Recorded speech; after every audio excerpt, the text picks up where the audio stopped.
14 జీవన్ బాబు 14 అవును. మ్యూట్లో పెట్టు.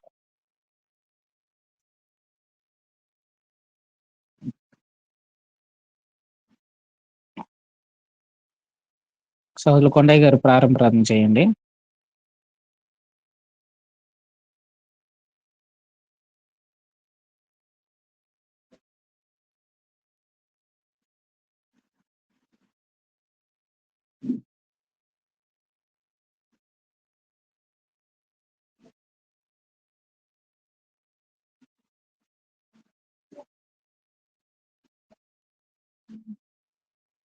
కొండయ్య గారు ఉన్నారా?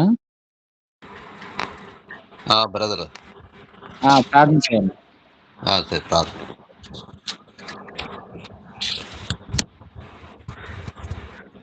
మహాగణుడైన మా పరలోక తండ్రి, మీ ఘనమైన శ్రేష్టమైన నామాలు చెల్లిస్తున్నాను. ఈ సాయంకాల సమయంలో తండ్రి ఆన్లైన్ ద్వారా మేము మాట తెలుసుకోవడానికి, అంటే మా సోదరుల ద్వారా మీ మాటలు మేము నేర్చుకోవడానికి మేము కూడి ఉండగా మరి ఎటువంటి ఆటంకం లేకుండా మేము సోదరుల ద్వారా తండ్రి అనేక మాటలు మేము తెలుసుకుని వారి ప్రపంచించడానికి సహాయం చేయండి. మీరు ఎంతమంది అయితే ఈ ఆన్లైన్ పంచుకొని ఉన్నారు మరి వారందరినీ దీవించండి, ఆశీర్వదించండి. సోదరుల ద్వారా చెప్పబడే మాట తండ్రి మా మనసులో ఉంచుకొని ఆ మాట ప్రకారం జీవించడానికి సహాయం చేయండి. ఎటువంటి అంతరాయం లేకుండా మరి మీరే ఈ కార్యక్రమం జరిపించగలరు. ఈ పొద్దు క్రీస్తు పరిగెడుతున్నాం తండ్రి. ఆమేన్. ఆమేన్. ఆమేన్. ఆమేన్.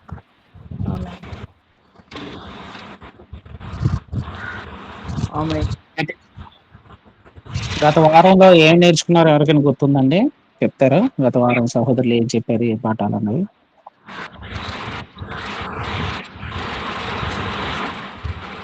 పరిశుద్ధ గ్రంథము ప్రాథమిక విషయాలు దేవుని రాజ్యం గురించి. దేవుని రాజ్యం గురించి.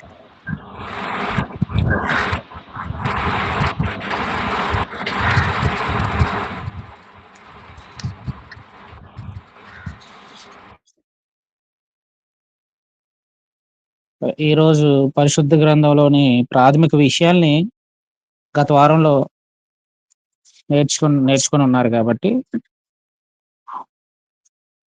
ఈరోజు మనం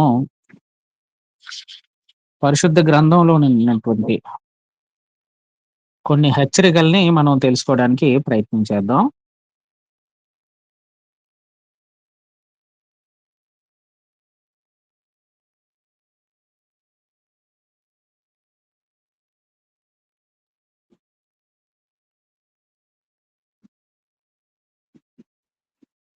మీ అందరికీ స్క్రీన్ షేర్ చేస్తాను.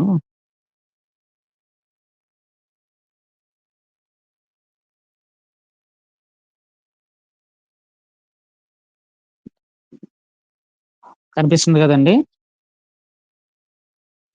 కనిపిస్తుంది.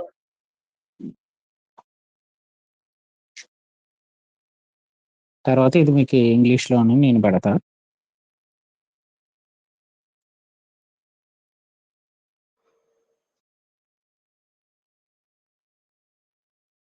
పరిశుద్ధ గ్రంథంలో ఉన్నటువంటి కొన్ని హెచ్చరికల్ని మనం తెలుసుకోవడానికి ప్రయత్నం చేద్దాం. బైబిల్ అనేది ఒక వ్యక్తి ద్వారా రాయబడింది కాదు. బైబిల్ అనేది పరిశుద్ధాత్మ ప్రారంభం ద్వారా ఈ జీవగ్రంథం అనేది రాయబడింది. ఈ జీవగ్రంథాన్ని సుమారు 40 మంది రాసినట్టుగా ప్రాథమిక విషయాల్లో మనం తెలుసుకోవచ్చు. వారందరూ కూడా ఒక కాలంలోకి సంబంధించిన వాళ్ళు కానీ, ఒక టైం కానీ, ఒక దేశం కానీ, ఒక ప్రాంతం కానీ సంబంధించిన వాళ్ళు కాదు. వాళ్ళందరూ వివిధ ప్రాంతాల్లో ఉంటూ రాసినటువంటి గ్రంథం. ప్రాథమిక గ్రంథంలోని బైబిల్లో ప్రాథమిక పాఠాల్లో జీవగ్రంథాన్ని దేవుడు ఎలా ఇచ్చాడు, మనకి విశిష్టత ఏంటని చూసాం. ఈ రోజు ఆ గ్రంథంలో ఉన్నటువంటి ముఖ్యమైనటువంటి హెచ్చరికల గురించి మనం తెలుసుకోవడానికి ప్రయత్నం చేద్దాం. ఏంటంటే ఒకటి చదివి విని గైకొని వారు ధన్యులు అని ప్రకటన గ్రంథంలో చెప్పినట్టుగా మనం చూస్తున్నాం. చూసుకున్నట్లయితే ఒకటో అధ్యాయం 3వ వచనం మనం చూసుకున్నట్లయితే సమయం సమీపించిన కనుక ప్రతి ప్రవచన వాక్యము చదువువాడిని వాటిని విని రాయబడిన సంగతులు గనుకొని వారిని ధన్యులు. కీర్తన గ్రంథంలో కూడా రాయబడిన మాట ఏంటంటే యెహోవా ధర్మశాస్త్రము దివారాత్రములు ధ్యానించువాడు ధన్యుడు అని అంటారు. ఒకటి గ్రంథాన్ని మనం ధ్యానించాలి. ధ్యానించడం అంటే దాని గురించి ఆలోచన చేస్తూ ఉండాలి, దాన్ని పరిశీలన చేస్తూ ఉండాలి, దాన్ని గుర్తు తెచ్చుకుంటూ ఉండాలి చదివిన దాన్ని. రెండో విషయం మనం చూసుకున్నట్లయితే ఆ చదివిన విషయాన్ని మనం ఏం చేయాలంటే మనం ప్రాక్టీస్ లో పెట్టాలి. మనం చదివింది మనం విన్న వాటి ప్రకారం మనం గైతున్నాలి. యేసుక్రీస్తు వారు చనిపోతూ చివరిసారిగా మత్తయి సువార్త చివరిసారిగా మాట్లాడినటువంటి చివరి అధ్యాయం మనం చూసుకున్నట్లయితే ఈ గ్రంథంలో రాయబడిన అన్నింటినీ కూడా సర్వలోకానికి వెళ్ళి సర్వ సృష్టికి సువార్త ప్రకటించదు. నేను మీకు ఏ సంగతులు అయితే ఆజ్ఞాపించదో వాటన్నిటినీ గైకొని వాళ్ళని వారికి ఆజ్ఞాపించండి. అందరినీ కూడా శిష్యులుగా తయారు చేయమని ఆయన ఆజ్ఞించారు. గ్రంథాన్ని మనం చదవాలి, దాన్ని చదవాలి, దాన్ని గైకొనాలి. అప్పుడు మనం ధన్యులుగా ఉంటాం. చాలా మంది చదువుతున్నారు కానీ దాన్ని గ్రహించలేని స్థితిలో కొందరుంటారు. అందుకే ధన్యులుగా జీవించలేకపోతున్నారు అనమాట. ఎవరైతే చదువుతున్నారో కానీ దాన్ని గ్రహించలేకపోతున్నారు. గత సంవత్సరం బైబిల్ అందరం పూర్తి చేశారండి.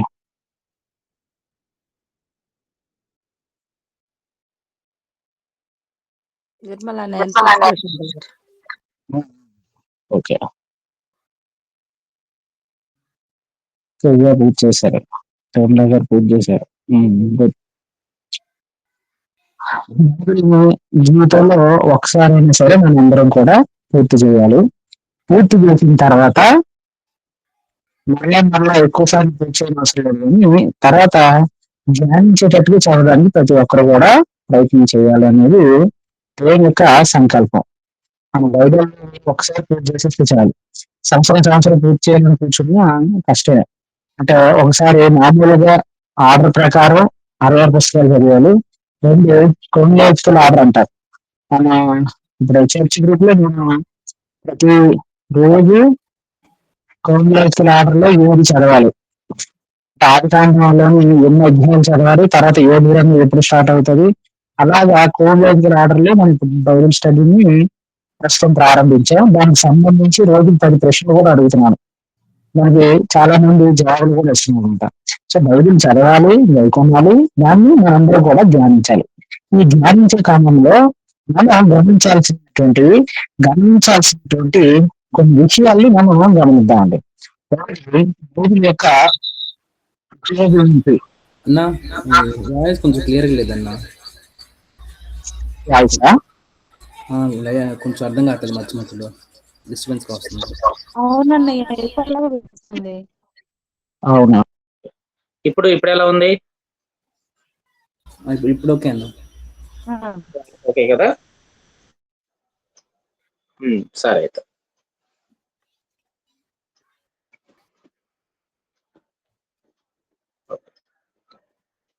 బైబిల్ చదివేటప్పుడు మనం గమనించాల్సినటువంటి విషయాల గురించి ఒకసారి ఆలోచించేద్దాం. బైబిల్ యొక్క ఉపయోగం ఏంటి అనేది కనుక మనం చూసుకున్నట్లయితే 2 తిమోతికి రాసినటువంటి పత్రిక 2 తిమోతి 3వ అధ్యాయము 16-17 వచనాలు మనం చూసుకున్నట్లయితే 2 తిమోతి 3వ అధ్యాయం 16-17 వచనాలు మనం చూసుకున్నట్లయితే సత్యవాక్యాన్ని గురించి ఇక్కడ మాట్లాడతారు. 16-17 వచనాలు. దైవజనుడు సన్నద్ధుడై ప్రతి సత్కార్యమునకు పూర్ణముగా సిద్ధపడి ఉండునట్లు దైవావేశం వలన కలిగిన లేఖనమును ఉపదేశించుటకును, ఖండించుటకును, తప్పుదిద్దుటకును, నీతి యందు శిక్ష చేయుటకును ప్రయోజనకరమై ఉన్నది అంటున్నారు. దైవజనుడు సిద్ధమైన తర్వాత ఆయన చేయాల్సినటువంటి పని ఏంటంటే ఆ దైవజనుడు లేఖన విషయాల్లో చాలా జాగ్రత్త కలిగి ఉండాలి అనేటువంటి విషయాన్ని చెప్తున్నాడు. ఆయన మొట్టమొదటి చేయాల్సింది ఏంటంటే దైవజనుడు సన్నద్ధుడే. మొదట తను ప్రిపేర్ అవ్వగలగాలి. దానికోసం ఆయన ఇనిషియల్ తీసుకోవాలి. సన్నద్ధుడే, దానికోసం పూర్తిగా తర్ఫీదు పొందిన వాడే, ప్రతి సత్కార్యమును పూర్ణంగా సిద్ధపడి ఉండునట్లు దైవావేశం కలిగినటువంటి ప్రతి లేఖనాన్ని ఉపదేశించడం అంటే చెప్పే విషయంలో, 2 ఖండించే విషయంలో, 3 తప్పుదిద్దే విషయంలో, 4 నీతి యందు శిక్ష చేయటం విషయంలో. చాలా మంది ఈ ఉపదేశించే విషయంలోనూ బాగా పనిచేస్తారు, కానీ ఖండించే విషయంలో చాలా తక్కువ మంది జాగ్రత్త పడతారు. ఎందుకంటే ఎవరినైనా ఖండించాం అనుకోండి సంఘంలోని, నువ్వు తప్పు చేస్తున్నావు అని చెప్పాం అనుకోండి, వాళ్ళు వచ్చే వారం రారేమో అనేటువంటి భయంతో ఖండించే విషయంలో వెనకడుతూ ఉంటారు. తప్పు దిద్దుటకుడు అంటే ఎవరైనా ఒకవేళ పాపం చేసినా ఏదైనా తప్పులో ఉన్నా సరే ఏం చేయాలంటే దైవజనుడు వాక్యాన్ని నేర్చుకున్న వాళ్ళు వారి దగ్గరికి వెళ్ళి జాగ్రత్తగా వాళ్ళకి వినిపించాలి. ఆ వాక్యంలో ఉన్నటువంటి వాక్యానుసారంగా తన జీవితాన్ని ఎలా మార్చుకోవాలని పర్సనల్ గా వెళ్ళి వాళ్ళతో మాట్లాడాలి. ఇక్కడ తప్పు దిద్దమన్నారు కదా అని చెప్పి స్టేజ్ ఎక్కి పలానా బ్రదరు ఈ తప్పు చేశాడు ఇలా ఉండకూడదు అలాంటివి చెప్పకూడదు. ఖండించేది వాక్యానుసారంగా ఖండించాలి, తప్పు దిద్దేది పర్సనల్ గా వెళ్ళి చేయాలి. నీతి యందు శిక్ష చేయుటకు అంటే వాక్యం నేర్పించే విషయంలోని వారిని సన్మార్గంలో నడిపించే విషయంలోను వారికి శిక్షనిచ్చే విషయంలోనూ చాలా జాగ్రత్త కలిగి ఉండాలి అనేది బైబిల్ చెప్తుందన్నమాట. సో బైబిల్ చదవడం వలన వచ్చేటువంటి ఉపయోగం ఏంటంటే బైబిల్లో ఉన్నటువంటి జ్ఞానం ద్వారా మనం 4 రకాలుగా పనిచేయాలన్నమాట. వాక్యాన్ని ఉపదేశించడం, సువార్త ప్రకటించడం, వాక్యం ద్వారా ఖండించడం, వాక్యానుసారంగా ఏమైనా ఉంటే వాటిని తప్పులు సరిచేయడం పర్సనల్ గా చేయాల్సినటువంటిది, తర్వాత నీతి యందు శిక్ష చేయుటకు అంటే వారికి శిక్షణ ఇచ్చే విషయంలోనే జాగ్రత్త కలిగి ఉండేటట్టు. ఈ విషయాల్లో ప్రతి ఒక్క క్రైస్తవుడు కూడా వాక్యం మీద పూర్తి అవగాహన అనేది తెచ్చుకోవాలి.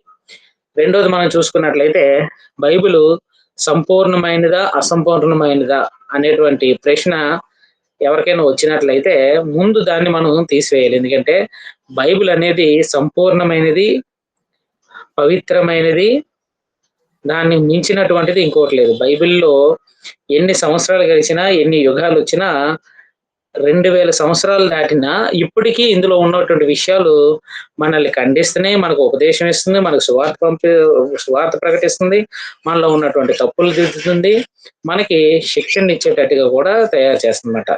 సో ఇటువంటి బైబిల్లో మనం ఏమి కలపరాదు, ఏమి తీసివేయకూడదు. ఎప్పుడు కలుపుతాం? ఏదైనా విషయం లేదు అనుకోండి, సరిగా లేదు, ఈ విషయం గురించి రాయలేదు అని అనుకున్నప్పుడు దాన్ని కలపాలి. ఎప్పుడు తీసివేస్తాము? ఇది బాగా అవుట్డేటెడ్ అయిపోయింది, ఇది మనది కాదు అన్నప్పుడు తీసివేస్తాం. అలాగా ఎవరూ కూడా ప్రయత్నించకుండా బైబిల్ సంపూర్ణమైనది కాబట్టి దానికి ఏది యాడ్ చేయకూడదు, ఏది తీసివేయకూడదు. అలాగే కనుక ఎవరైనా యాడ్ చేసినా ఎవరైనా దాన్ని తీసివేసినా వారికి వచ్చేటువంటి శిక్షణ గురించి పాత నిబంధనలోను క్రొత్త నిబంధనలో కూడా వివరించడం జరిగింది.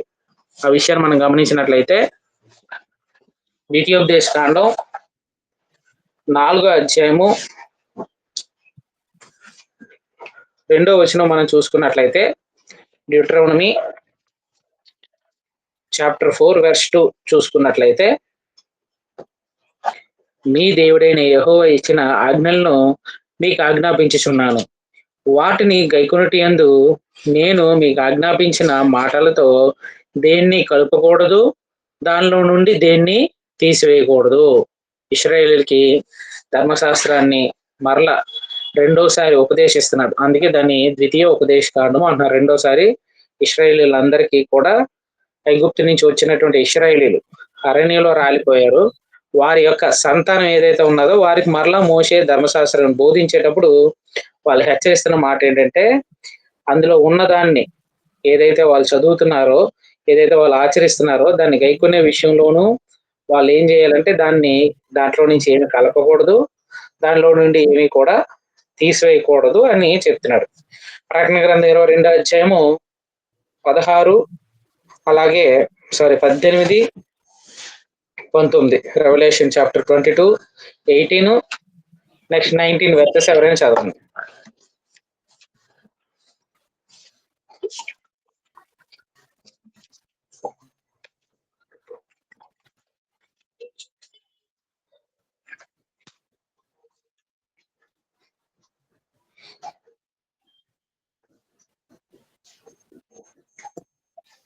ప్రకటన గ్రంథం 22వ అధ్యాయము 18, 19. ఈ గ్రంథమందున్న ప్రవచన వాక్యములను విను ప్రతివానికి నేను సాక్ష్యం ఇచ్చినది ఏమనగా, ఎవడైనను వీటిలో మరి ఏదైనాను కలిపిన ఎడల ఈ గ్రంథంలో వ్రాయబడిన తెగుళ్ళు దేవుడు వానికి కలుగజేయును. ఎవడైనను ఈ ప్రవచన గ్రంథమందున్న వాక్యములలో ఏదైనా తీసివేసిన ఎడల దేవుడు ఈ గ్రంథంలో రాయబడిన జీవ వృక్షములను పరిశుద్ధ పట్టణములను వానికి పాలు లేకుండా చేయను. అంటే ఈ గ్రంథంలో ఏదే కలపకూడదు, ఏం తీసివేయకూడదు. ఎవడైనా దాన్ని మీరి ఏదైనా సరే ఎడిషనల్ గా యాడ్ చేస్తే వాళ్ళ పరిస్థితి ఏంటంటే వారికి గ్రంథంలో రాయబడిన తెగుళ్ళన్నీ వస్తాయంట. కొంతమంది బైబిల్లోని పేజీల మధ్యలో వైట్ పేజీలు ఉంటాయని కొంతమంది నోట్స్ రాస్తారు. ఆ నోట్స్ గురించి ఇక్కడ చెప్పడం లేదు.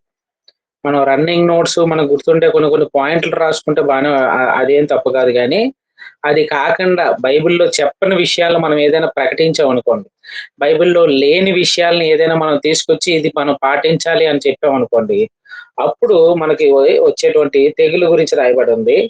అలాగే దీంట్లో నుంచి ఏదైనా తీసివేసిన ఎడల ఏమవుతుందంటే ఈ గ్రంథంలో నుంచి మన జీవవృక్ష ఫలంలో నుంచి అలాగే పరిశుద్ధ పట్టణంలో నుంచి వానికి పాలు లేకుండా చేస్తారు. అంటే మనం నిత్య జీవాన్ని పొందకుండా పోతాం అనేది చెప్తున్నమాట.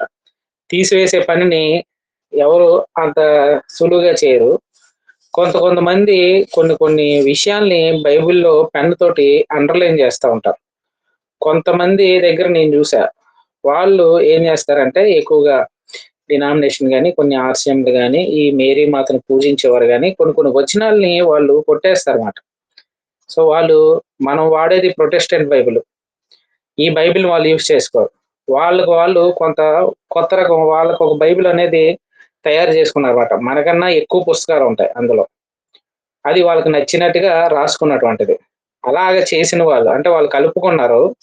బైబిల్ జీవగ్రంథాన్ని పక్కన పెట్టేశారు. జీవగ్రంథంలో కొన్ని వాటిని కావాల్సిన వాటిని ఉంచుకున్నారు, వద్దనుకున్న వాటిని తీసేశారు, అవసరమైన వాటిని వాళ్ళు కలుపుకున్నారు అనమాట. వాళ్ళందరి పరిస్థితి ఏంటంటే వాళ్ళందరి పరిస్థితి ఏంటంటే వాళ్ళకి జీవవృక్ష ఫలం కానీ లేదంటే పరిశుద్ధ పట్టణంలో అంటే పరలోకంలో కానీ వారికి ఎలాంటి పాలు లేకుండా పోతారు అనేది ఇది హెచ్చరిక మాట.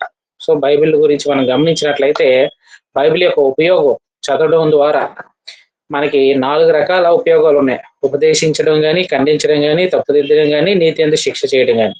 అలాగే బైబిల్ సంపూర్ణమైనదా అసంపూర్ణమైనదా అని డౌట్ వచ్చినప్పుడు అది సంపూర్ణమైనది, దాంట్లో నేను ఏది కలపకూడదు, దాంట్లో నుంచి నేనేమి తీసివేయకూడదు. కలిపితే అందులో ఉన్న తెగుళ్ళన్నీ నాకు వస్తాయి, తీసివేస్తే పరలోక రాజ్యము పరిశుద్ధ పట్టణంలో నాకు పాలు లేకుండా పోతుంది అని మనం చాలా జాగ్రత్తలు కలిగి ఉండాలి. సో అనేకులు ఈనాడు బోధించేటప్పుడు చాలా వాటిని కలుపుతూ ఉంటారు.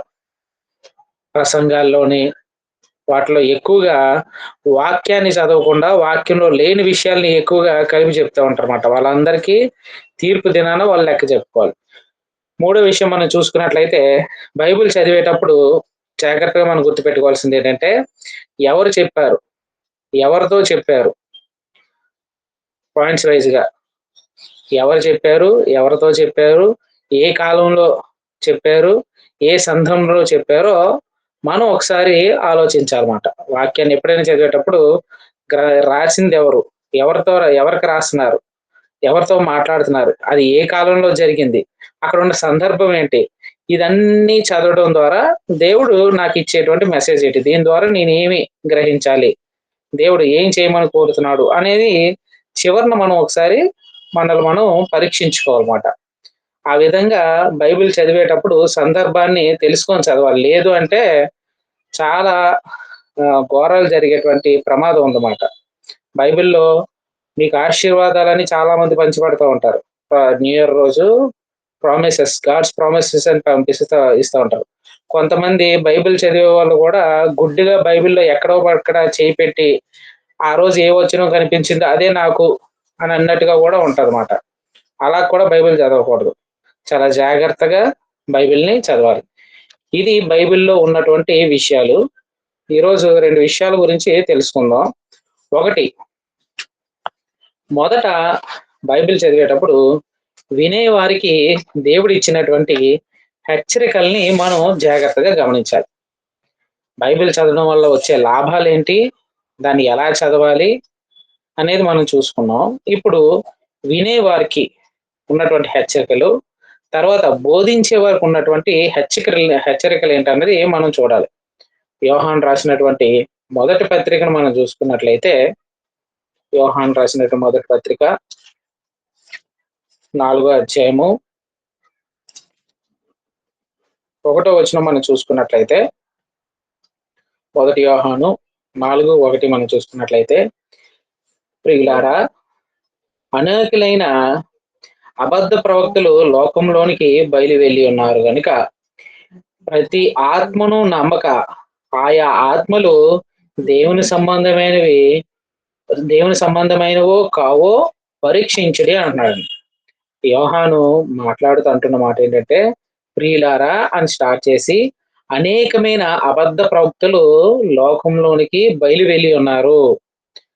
అబద్ధ ప్రవక్తలు అనేటువంటి వారు ఎటువంటి వారంటే, దేవుని మాటలు కాకుండా వారి స్వలాభం కోసం వారు డబ్బు సంపాదించాలనేటువంటి మోటివేషన్ తోటి దేవుడి పేరు చెప్పుకొని వాళ్ళు బాగుపడాలి అనేటువంటి వారు తిరుగుతూ ఉంటారు. వారి విషయంలో చాలా జాగ్రత్తగా ఉండండి. బాలాకు బిలం స్టోరీ తెలిసిన వాళ్ళకి అర్థమవుతుంది. రాజు ఎలాగైనా సరే ఇశ్రాయేల్ని శపించడం కోసం చాలా ప్రయత్నం చేస్తారండి, కానీ నెరవేరలేదు. అలాగే క్రొత్త నిబంధనలో కూడా 2 రకాల పరిచర్యలు ఉన్నాయి. ఒకటి అపోస్తుల పరిచర్య. అపోస్తులు ఏ రోజు కూడా ధనాపేక్ష లేకుండా వారు తమకున్నటువంటి చర స్థిరాస్తులను అమ్మి వారు ఏం చేశారంటే దేవుని సేవ చేసినట్టుగా మనం చూస్తున్నాం. 2 ఇస్కరియోతు యోధా పరిచర్య. దాన్నే అబద్ధ ప్రవక్తల పరిచర్య అంటాం. ఇస్కరియోతు యోధా పరిచర్య కూడా ఎలాంటిదంటే, క్రీస్తుతోనే ఉంటాడు, క్రీస్తుతోనే సహవాసం కలిగి ఉన్నాడు, కానీ క్రీస్తు పేరు చెప్పుకొని వచ్చే ధనం కోసం ఆయన పనిచేశాడు అనమాట. ఈరోజు చాలా మంది ఏం చేస్తున్నారంటే, క్రీస్తు పేరు వాడుకొని లక్షల కోట్లు సంపాదించాలనే మోటివేషన్ తోటి వాళ్ళు స్వస్థతలని, అద్భుతాలని, ఇంకా చాలా విషయాలతోటి జనాల్ని మెప్పించేటట్టుగా, జనాల్ని ఆనందపరిచేటట్టుగా లోకంలో తిరుగుతూ ఉంటారు. వాళ్ళ పట్ల మీరు చాలా జాగ్రత్తగా ఉండండి అంటున్నారన్నమాట. అన్నమాట. కనుక వారు బయలు వెళ్ళారు కనుక ప్రతి ఆత్మను నమ్మక, అంటే మీ దగ్గరకు వచ్చేటువంటి ప్రతి వ్యక్తి యొక్క ఆత్మను గురించి చూడండి. వారి బిహేవియర్ ఎలా ఉన్నదో చూడండి. వారి వాక్యాన్ని లేఖనానుసారంగా మాట్లాడుతున్నారా, లేదా వాక్యం కాకుండా వాళ్ళ గొప్పలు లేదా లోక విషయాలు మాట్లాడుతున్నారో జాగ్రత్తగా వాళ్ళని చూడండి అంటాడు. ప్రతి ఆత్మని వెంటనే నమ్మద్దు. ఆయా ఆత్మలు దేవుని సంబంధమైనవో కావో పరీక్షించండి. ఆ ఆత్మ దేవునితో సహవాసం కలిగి ఉన్నటువంటి ఆత్మ, ఆ వ్యక్తి దేవునితో సహవాసం కలిగి ఉన్నటువంటి వ్యక్త, లేకపోతే ధనంతో సహవాసం కలిగిన వ్యక్త, లేదా గొప్పతనాన్ని కోరుకునేటువంటి వ్యక్త, లేదా ధనము గొప్పతనం లేదా ఐశ్వర్యం కోరుకునేటువంటి వ్యక్త, వాళ్ళ మోటివ్ ఏంటి, వాళ్ళ జీవితాలు ఏంటి, వారి కుటుంబాలు ఏంటని ప్రతి ఒక్కరూ కూడా జాగ్రత్తగా గమనించాలి. ఆ బోధకుల్ని మనం పరీక్షించాలంట. వచ్చేవాడు, బోధించేవాడు ఎలా ఉన్నాడు, వాడి వైఖరి ఏంటి, ఆయన చెప్తుంది లేఖనానుసారంగా ఉన్నదా లేదా, ఆ లేఖనానుసారంగా జీవిస్తున్నాడా లేదా అనేది కూడా మనం పరీక్షించాలి. అది మొట్టమొదటి హెచ్చరిక. రెండో విషయాన్ని మనం చూసుకున్నట్లయితే, క్రియలు బట్టి తెలుసుకోవాలి. ఆ క్రియలు ఎలాంటివో ఇక్కడ చెప్తున్నారు. మత్తయి సువార్త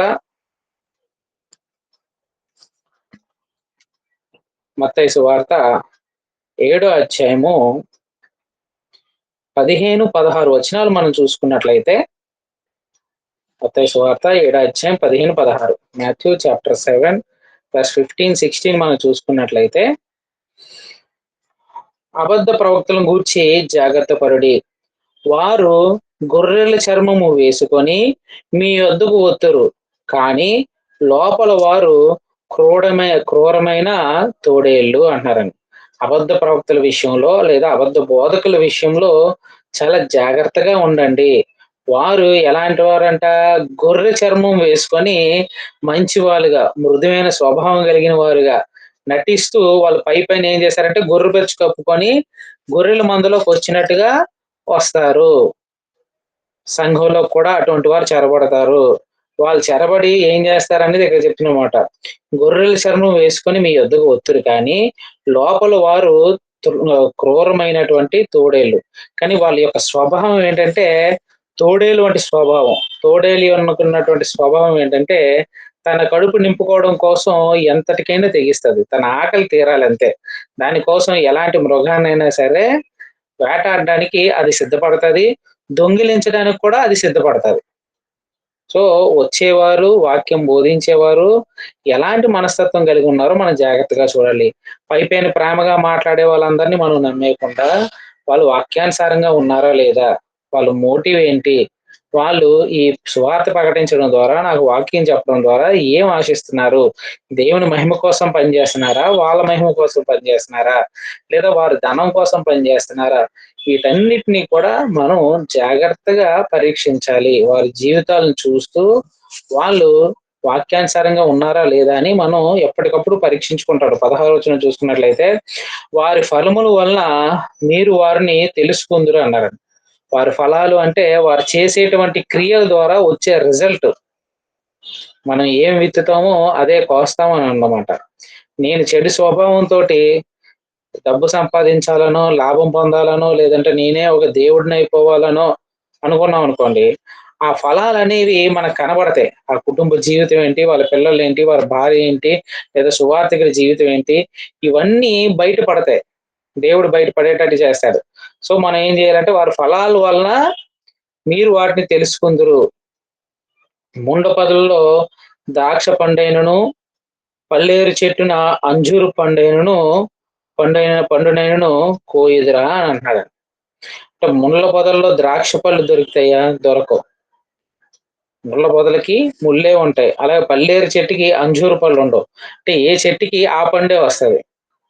మనం నీతిగా, న్యాయంగా, యథార్థంగా బోధిస్తే దేవుడు మంచి ఫలాలు ఫలించేటట్టుగా, సంఘం అభివృద్ధి చెందగలిగేటట్లుగా, అందరూ శాంతి సమాధానాలతో బ్రతికేటట్టుగా ఫలాలొస్తాయి. అలా లేకుండా గనక మనం వేరే స్వభావంతోటి ధనాపేక్షతోనో లేదా గొప్పతనం కోసమో మనం ఏదైనా ప్రయత్నించామంటే వాటి యొక్క రిజల్ట్ మన జీవితంలో కనబడుతది.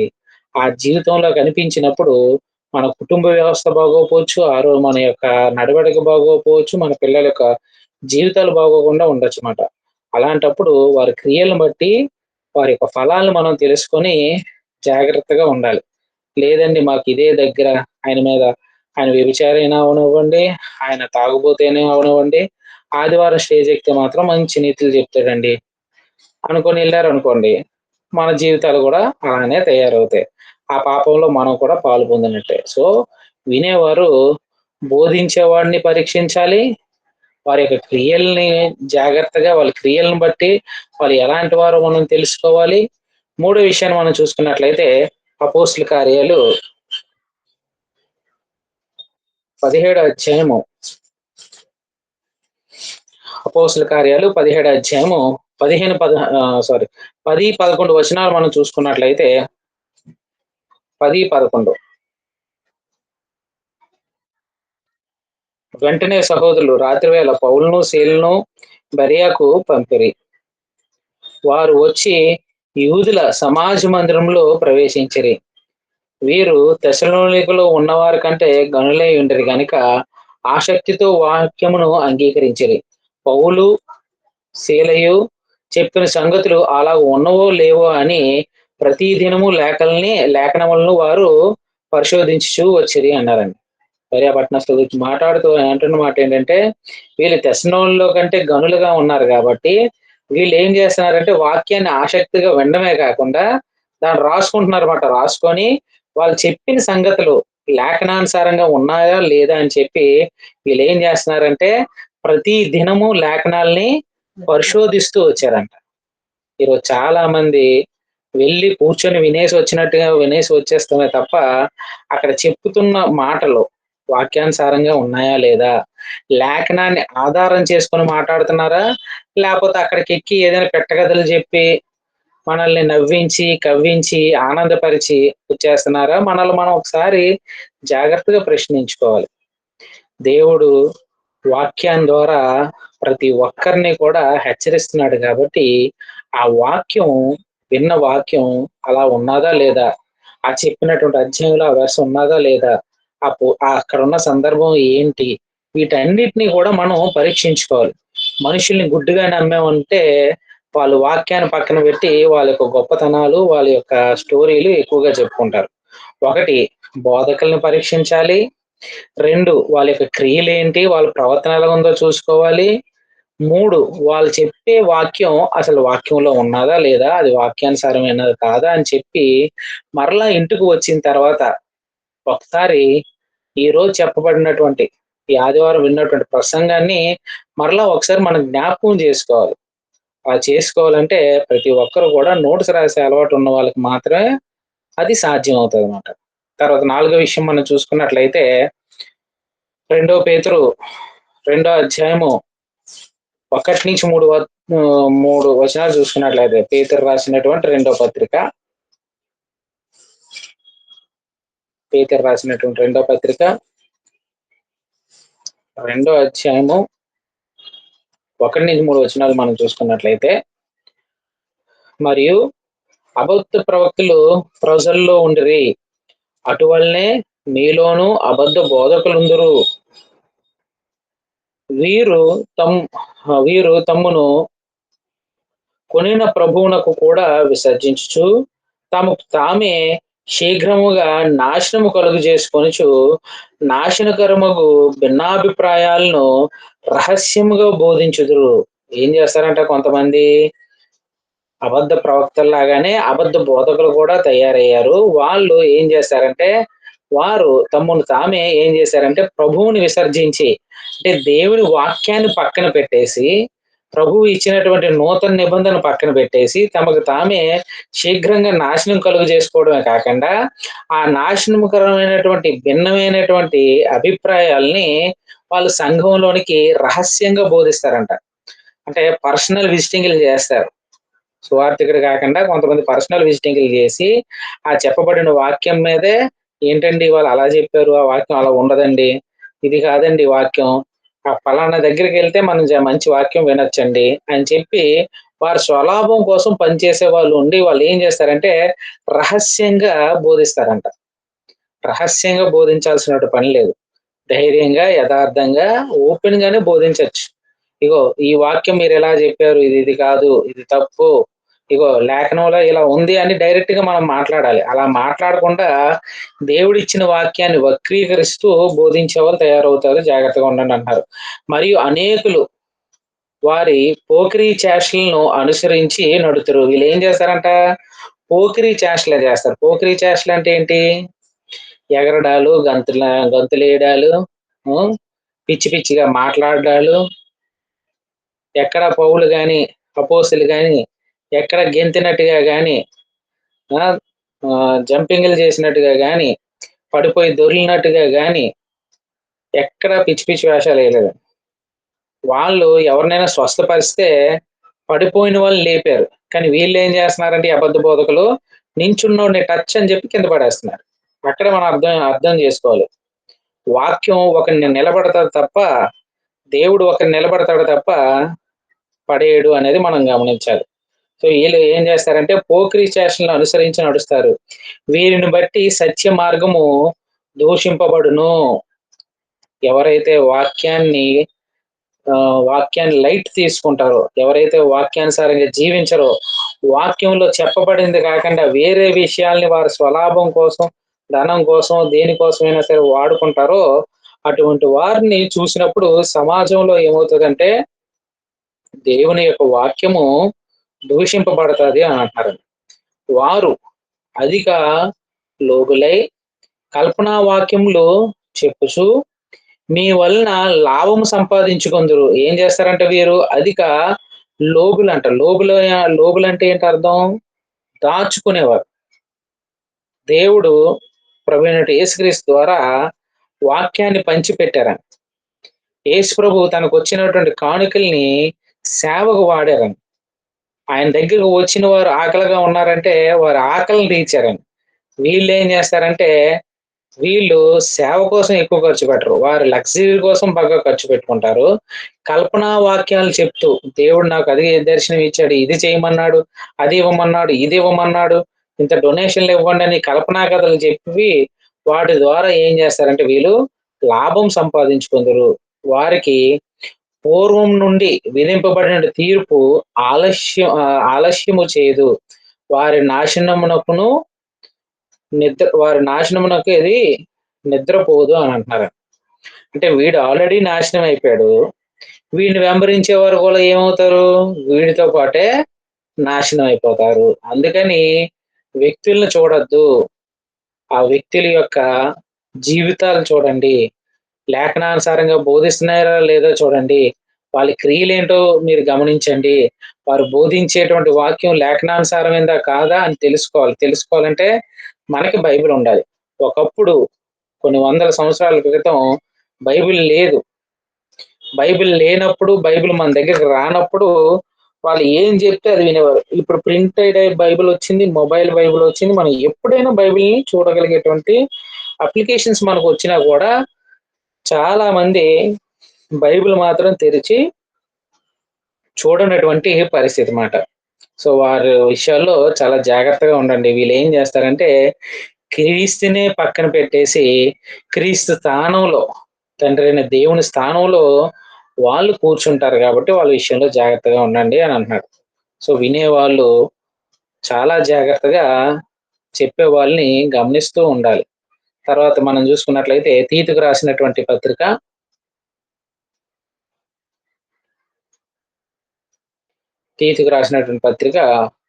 1వ అధ్యాయంలోనే 10-11 వచనాలు మనం చూసుకున్నట్లయితే, అనేకులు విశేషముగా సున్నతి సంబంధులను, అవిధేయులను, వదరబోతులను, మోసపరుచువారునై ఉన్నారు. చాలా మంది ఎలా ఉన్నారంట, విశేషంగా సున్నతి సంబంధులు అంటే ధర్మశాస్త్రానికి సంబంధించినటువంటి వారు. క్రైస్తవ్యంలోనికి వచ్చిన వారికి ధర్మశాస్త్రానికి, సున్నతికి సంబంధం లేదు. ఎవరైతే యోధా మతంలో ఉంటారో వారు సున్నతి పొందాలి. క్రైస్తవంలో వచ్చిన వారికి సున్నతితో పని లేదు. అందుకోసమని అంటున్నారు మాట 10వ వచనంలో, అనేకులు విశేషంగా సున్నతి సంబంధులు, అవిధేయులు అంటే దేవుని మాటకి విధేయత చూపించిన వారును, వదరుబూతులను, కొంచెం పొగరగా మాట్లాడే వాళ్ళను, గంభీరంగా మాట్లాడేవారును, మోసపరుచు వారినై ఉన్నారు. వారి నోళ్ళు మూయింపవలను. ఏం చేయమంటున్నాడు, అటువంటి వాళ్ళ నోళ్ళను ఇష్టానుసారంగా వాక్యాన్ని తృణీకరిస్తూ, వాక్యాన్ని పక్కన పెట్టి ఏవేవో పిచ్చి పిచ్చి మాటలు మాట్లాడే వాళ్ళందరినీ ఏం చేయాలంటే వాళ్ళ నోళ్ళు మూయింపవలను. అట్టి వారు ఉపదేశింపకూడదు, వాటిని దుర్లాభము కొరకు ఉపదేశించుచు కుటుంబములనే పాడు చేయుచున్నారు అని అంటున్నారు అన్నమాట. అంటే వాడి స్వలాభం కోసం జనాల్ని దోచుకొని తినేవాళ్ళు, జనాల్ని ఇబ్బంది పెట్టేవాళ్ళు, జనాల ద్వారా సంపాదించుకునే వాళ్ళ దగ్గర వాక్యంలా కాకుండా వారి స్వలాభం కోసం ఇష్టానుసారంగా మాట్లాడే వాళ్ళు ఎవరున్నా సరే మీరేం చేయాలంటే వాళ్ళు నోళ్ళు మూయించాలి. అలా నోళ్ళు మోయించాలంటే మొదట మనకేం తెలియాలంటే వాక్యం తెలియాలి. మనకు వాక్యం తెలియకపోతే వాళ్ళు చెప్పిందే నిజం, అయ్యగారు చెప్పిందే నిజం, అమ్మగారు చెప్పిందే నిజం, మా పాస్టర్ గారు ఏం చెప్తే అదే నిజం అని అంటారు తప్ప బైబిల్లో ఇలా ఉందంటే బైబిల్ పక్కన పెట్టండి, మాకు మా పాస్టరే ముఖ్యం అనేటటువంటి వాళ్ళు తయారవుతున్నారు అన్నమాట. అలాంటి వాళ్ళు నోళ్ళు మూయించండి. అటువంటి వాళ్ళతోటి జాగ్రత్తగా ఉండండి. వాళ్ళు ఉపదేశించడానికి వీల్లేదు. అలాంటి దుర్లాభం కోసం పనిచేసే వాళ్ళతో జాగ్రత్తగా ఉండండి. వాళ్ళు కుటుంబాలనే పాడు చేసి వాళ్ళ జోబులు నింపుకునేటువంటి ప్రమాదం ఉంది కాబట్టి జాగ్రత్తగా ఉండండి అంటున్నారన్నమాట. సో ఇక్కడ మనం గమనించాల్సిన విషయం ఏంటంటే, సరిగా ఉపదేశించకపోతే వాక్యాన్ని తప్పుగా చెప్పినప్పుడు తర్వాత కలిసి చెప్పాలన్నమాట. ఈ రోజు చెప్పిన మాటల్లో ఇది వాక్యానుసారంగా లేదు, ఇది బైబిల్లో లేని సందర్భం, బైబిల్లో లేని మాటల్ని తీసుకొచ్చి బైబిల్ కథగా చెప్పడం అనేది కరెక్ట్ కాదు అని మనం వాళ్ళని హెచ్చరించాలి అంటున్నమాట. అలాగే 6వ పాయింట్ మనం చూసుకున్నట్లయితే, ఎవరైతే ఈ అబద్ధ బోధలు చేస్తారో, ఎవరైతే వాక్యాల్లో క్రీస్తు పేరు చెప్పుకొని ఇస్కరియోతు యూదా పరిచర్య చేస్తారో, ఇస్కరియోతు యూదా ఎలాగైతే డబ్బు ద్వారా గొప్పోడు అవ్వాలనుకున్నారో, ఈ రోజు క్రీస్తు ప్రభు పేరు చెప్పుకొని ఘనత, మహిమ, డబ్బు కోరుకున్న వాళ్ళు ఉంటారో, అలాంటి వాళ్ళ విషయంలో ఎంత జాగ్రత్తగా ఉండాలో ఇక్కడ చెప్తున్నాడు. యోహాను రాసినటువంటి 2వ పత్రిక మనం గమనించినట్లయితే, యోహాను రాసినటువంటి 2వ పత్రిక 10-11 వచనాలు మనం చూసుకున్నట్లయితే, ఎవడైనను ఈ బోధని తేక, ఏ బోధ, అపోస్తలుల బోధ కాకుండా ఇష్టానుసారంగా ఏది పడితే అది తీసుకొస్తే తేక మీ వద్దకు వచ్చిన ఎడల మీ దగ్గరికి అపోస్తుల బోధ కాకుండా బైబిల్ పట్టుకొని బైబిల్లో లేని విషయాల్ని ఇగో ఇన్ని రోజులు మీరు ఉపవాసాలు ఉండండి మీకు మేలు జరిగితే, పలానా దగ్గరికి వెళ్ళి గుండు కొట్టించుకొని మీకు ఇది జరిగితే, మేరీ మాత మాల వేసుకొని మీకు ఇది జరిగితే, అప్పుడు అడగాలి లేఖనాల్లో ఎక్కడుంది మాల గురించి, ఈ గుండు కొట్టించుకోమని ఎక్కడ ఉన్నది, క్రొత్త నిబంధనలో ఎక్కడ ఉన్నది, ఇవన్నీ మనం అడగాలన్నమాట. అలాంటి వారి విషయంలో ఎలా ఉండాలో చెప్తున్నాడు 10:1. ఎవడైనా ఆ బోధన తేక మీదకు వచ్చిన ఎడల వానిని మీ ఇంట చేర్చుకొనవద్దు. వాడిని ఏం చేయమంటున్నారు? ఇంట్లో చేర్చుకోవద్దు. వస్తే బయట నిలబడి పంపించేయాల, లోనకి తీసుకురాకూడదంట. వాడికి శుభం అని చెప్పకూడదు. అంటే దాని అర్థం ఏంటి? ప్రైజ్ లాడండి, వందనాలండి అని కూడా చెప్పకూడదు. వాడు అబద్ధ బోధకుడు అని తెలిస్తే వాడిని ఇంట్లో అడుగు పెట్టద్దు, వాడికి శుభమని చెప్పద్దు, అంటే కనీసం వందనాలు చెప్పద్దు. శుభమని వానితో చెప్పువాడు వాని దుష్టక్రియల్లో పాలివాడగును అని అన్నాడు. మనం శుభమని వారితో చెప్తే ఏమవుతుందంట? వాడు చేసేటువంటి క్రియల్లో మనం కూడా పాలివారం అవుతామంట. సో వాళ్ళకి వందనాలు కూడా చెప్పద్దు, శుభమని వారితో చెప్పకూడదు. ఎందుకంటే సత్యం చెప్పని వారికి మనందరం కూడా దూరంగా ఉండాలి అనేది లేఖనం క్లియర్ గా చెప్తుంది. అంటే వినేవాళ్ళు చాలా ఆసక్తిగా వినేటప్పుడు అది లేఖనానుసారంగా ఉన్నదా లేదా మనం ఎప్పటికప్పుడు పరీక్షించుకుంటూ ఉండాలి. చివరిగా మనం చూసుకున్నట్లయితే తెస్సలోనికి రాసినటువంటి మొదటి పత్రికను మనం చూసుకున్నట్లయితే, తెస్సలోనికి రాసినటువంటి మొదటి పత్రిక 5వ అధ్యాయము 21వ వచనం మనం గమనించినట్లయితే, సమస్తమును పరీక్షించి మేలైన దానిని చేపట్టడి అని అన్నాడు. అంటే ప్రతి ఒక్కరూ సంఘంలోని చేయాల్సిన బాధ్యత ఏంటంటే సమస్తాన్ని పరీక్షించి మన దగ్గరికి వస్తున్నటువంటి వాక్యం, చెప్తున్నటువంటి వాక్యం మనం పరీక్షించాలంట. అది నిజంగా దేవుని వాక్యమేనా, అపోస్తుల బోధైనా, క్రీస్తు దాన్ని చెప్పారా, బైబిల్లో దాని గురించి ఉన్నదా లేదా అని మనం ఎప్పటికప్పుడు దాన్ని పరీక్షించి ఏ నిర్ణయం తీసుకోమంటున్నాడు? సమస్తాన్ని పరీక్షించి మేలైనది చేపట్టండి. ఆ మేలైనది ఏంటంటే ప్రభు ఇచ్చినటువంటి వాక్యం. ఆ మేలైన దాన్ని మనం చేపట్టాలి అన్నారు. అంటే వినేవారికి సుమారుగా 7 హెచ్చరికలు ఉన్నాయండి. వినేవారికి సుమారుగా 7 హెచ్చరికలు ఉన్నాయి. ఏంటి? 1, బోధకుల్ని పరీక్షించాలి, 1 యోహాను 4:1 ప్రకారం. అలాగే మత్తయి సువార్త 7:15-16 ప్రకారం వారి క్రియలను బట్టి వారి యొక్క ఫలాలు ఏంటి అనేది మనం జాగ్రత్తగా తెలుసుకోవచ్చు. అంతేకాకుండా అపోస్తుల కార్యాలు 17:10-11 ప్రకారం బోధించినప్పుడు లేఖనాలని పరీక్షించాలి, అవి అలా ఉన్నాయా లేదా అని చెప్పి నోట్స్ రాసుకొని మనం దాన్ని వెరిఫై చేసుకోవాలి. తర్వాత 2 పేతురు 2వ అధ్యాయం 1-3 వచనాల్లో కొంతమంది క్రీస్తును పక్కన పెట్టి వాళ్ళే క్రీస్తులను కొంచెం చెప్పుకుంటూ క్రీస్తుని విసర్జించి, అంటే నూతన నిబంధనని కొత్త నిబంధనని విసర్జించే వాళ్ళు కొంతమంది ఉన్నారు. అలాగా వాళ్ళే దేవుళ్ళుగా చేసుకొని వాళ్ళు ఎవరైనా ఉంటే వాళ్ళ విషయంలో మీరు జాగ్రత్తగా ఉండండి. వాళ్ళు క్రీస్తు పేరు చెప్పుకుంటారు కానీ క్రీస్తు స్థానంలో కూర్చుంటారు, తండ్రి పేరు చెప్తారు కానీ తండ్రి స్థానాన్ని వారు కోరుకుంటారు. అంటే మనుషుల ద్వారా లాభం పొందాలని చూసుకునే వారితో చాలా జాగ్రత్తగా ఉండండి అంటున్నారు. అలాంటి వారు ఎవరైనా సరే వాక్యాన్ని తప్పుగా బోధిస్తే మనం పరీక్షించి వాళ్ళ నోళ్లు మూయిపించాలంట. వాళ్ళ పట్ల మనం యాక్షన్ తీసుకోవాలి. సరిగ్గా ఉపదేశిస్తున్నారా లేదా ఎప్పటికప్పుడు తెలుసుకుంటూ ఉండాలి. 6వ విషయాన్ని మనం చూసుకున్నట్లయితే, అటువంటి అబద్ధ బోధకులు ఎవరైనా సరే మీ ఇంటికి వస్తే వాళ్ళని ఇంట్లోకి రానివ్వద్దు. వాళ్ళు మీకు శుభం అని చెప్తే వాళ్ళతో శుభం అని చెప్పద్దు. అంటే వాళ్ళు మీకు వందనాలు చెప్తే వందనాలు చెప్పద్దు, ప్రైజ్ ద లార్డ్ అంటే ప్రైజ్ ద లార్డ్ అని కూడా మనం చెప్పొద్దు. ఎందుకంటే వాళ్ళు వాక్యాన్ని బోధించడం లేదు, వాళ్ళు జోబులు నింపుకోవడానికి ప్రయత్నిస్తారు. కాబట్టి అటువంటి విషయంలో జాగ్రత్తగా ఉండండి అంటున్నారు. చివరిగా ప్రతిదీ పరీక్షించండి. చెప్పుతున్న వాక్యం కానీ బోధించే వారిని కానీ పరీక్షించి ఏది మేలైందో, ఏది వాక్యానుసారమో, ఏది అపోస్తుల బోధ ప్రకారం ఉన్నదో తెలుసుకొని దాన్ని చేపట్టాల్సినటువంటి అవసరం ఉంది. అది వినేవారికి ఉన్నటువంటి హెచ్చరికలు. ఇప్పుడు బోధించే వారికి కూడా కొన్ని హెచ్చరికలు అనేవి బైబిల్లో ఉన్నాయి. అంటే వాక్యాన్ని ఇప్పుడు 2 years బైబిల్ కోర్స్ నేర్చుకుంటున్నాం కాబట్టి ఈ కోర్స్ ద్వారా మనకి ఒకరి వ్యక్తులకి వెళ్ళి బయటకు వెళ్ళి సువార్త ప్రకటించగలిగేటువంటి కాన్ఫిడెన్స్ మనకు వస్తుంది. మన కుటుంబాన్ని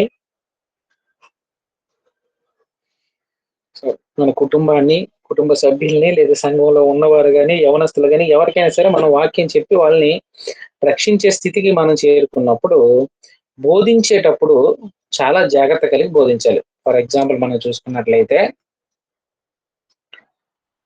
మొదటి కొరింథీయులకు రాసినటువంటి మొదటి పత్రిక 2వ అధ్యాయము